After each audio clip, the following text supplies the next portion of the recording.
पढ़ाई में बहुत ही अच्छा रहने वाले और 12th में 98% हासिल करने वाले अनिमेष प्रधान के पिता का 2017 में ही निधन हो गया था।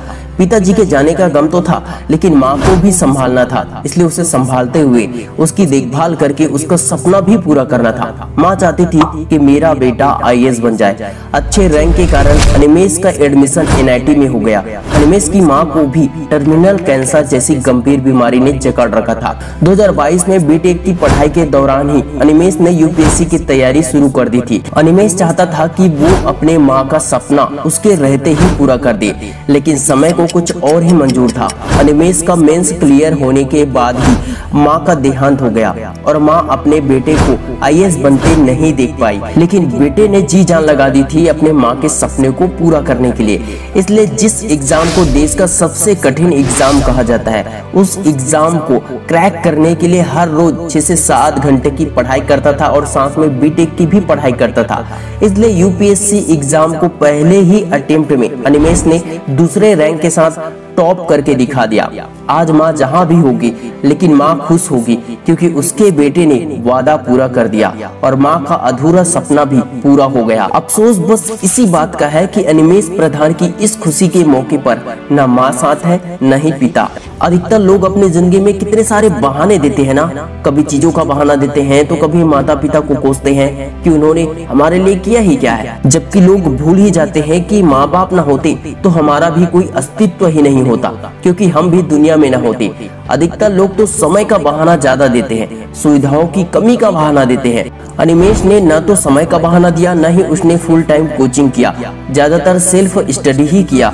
फिर भी जिस एग्जाम को फुल टाइम कोचिंग करने वाले स्टूडेंट 4 से 5 अटेम्प्ट में निकालते हैं, उसी एग्जाम को अनिमेष ने एक ही बार में क्रैक कर लिया, क्योंकि उसके लाइफ में सिर्फ एक ही मकसद था कि मुझे माँ के सपने को पूरा करना है, हर हाल में करना है और समय रहते ही करना है। अगर आज भी आपको समय की कद्र न हो तो अनिमेष जैसे व्यक्ति को जाकर पूछो समय की कीमत क्या होती है।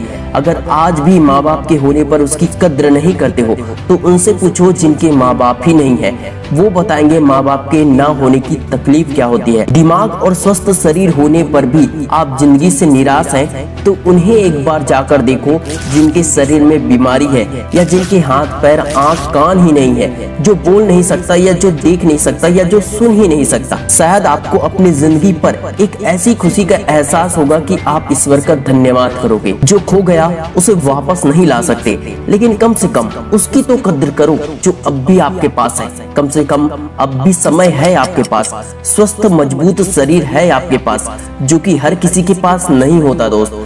लाखों बच्चों को पीछे छोड़कर सबसे आगे निकलना और टॉप 1 पर आना, टॉप 2 पर आना कोई आसान काम नहीं होता। इसके लिए दिन रात का कड़ा संघर्ष, डेडिकेशन, समर्पण, लगन, आत्मविश्वास, साहस, बुद्धि, त्याग, तपस्या की जरूरत होती है। 10वीं क्लास की टॉपर प्राची निगम ने साबित कर ही दिया कि खूबसूरती चेहरे में नहीं काबिलियत में होती है। जिसमें काबिलियत है वो दुनिया में सबसे खूबसूरत इंसानों में से एक है।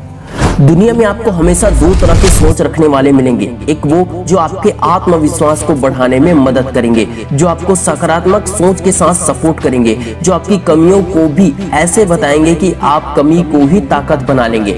लेकिन दूसरी तरफ से आपको ऐसे लोग भी मिलेंगे जो आपसे मिलेंगे तो छोटी छोटी बातों में, छोटी छोटी कमी के लिए आपके आत्मविश्वास को गिराने की कोशिश करेंगे। उन्हें आपकी काबिलियत नहीं, आपकी कमी, आपकी कमजोरी नजर आएगी। उनकी नजरें सिर्फ नकारात्मक देखेगी, जुबान से सिर्फ नकारात्मक बोलेंगे। वे खुद कुछ नहीं करेंगे, लेकिन अगर कोई दूसरा व्यक्ति कुछ करना चाहता है तो उसे गिराने की पूरी कोशिश करेंगे।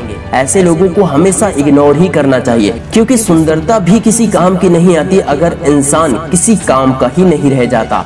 लाखों लोग एक ही गाने में रील्स बनाने में लगे हैं, तुम अपना स्टेटस बनाने में लग जाओ। लाखों लोग फिल्टर वाले फोटो दिखाने में लगे हैं, तुम अपनी कामयाबी दिखाने के लिए मेहनत में लग जाओ। लोग तुम्हारी कमी निकालने में लगे हैं, तुम अपनी काबिलियत बढ़ाने में लग जाओ।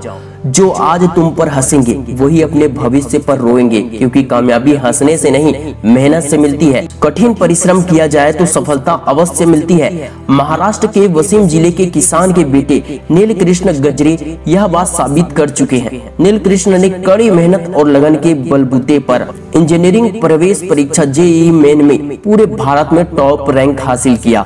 इसने रोजाना 10 घंटे से अधिक पढ़ाई की। आपने इस वीडियो से क्या सीखा हमें कमेंट में जरूर बताना। अगर ये वीडियो हेल्पफुल लगा, इससे मोटिवेशन मिला तो ज्यादा से ज्यादा फैमिली फ्रेंड के साथ शेयर जरूर कर देना। Wish you all the best. दोस्तों, मैं चाहता हूँ कि आप भी अपने लाइफ में बहुत बड़ी सक्सेस हासिल करें और अपने आप को बेहतर से बेहतर बनाएं। मिलते हैं नेक्स्ट वीडियो में, तब तक के लिए जय हिंद, जय भारत।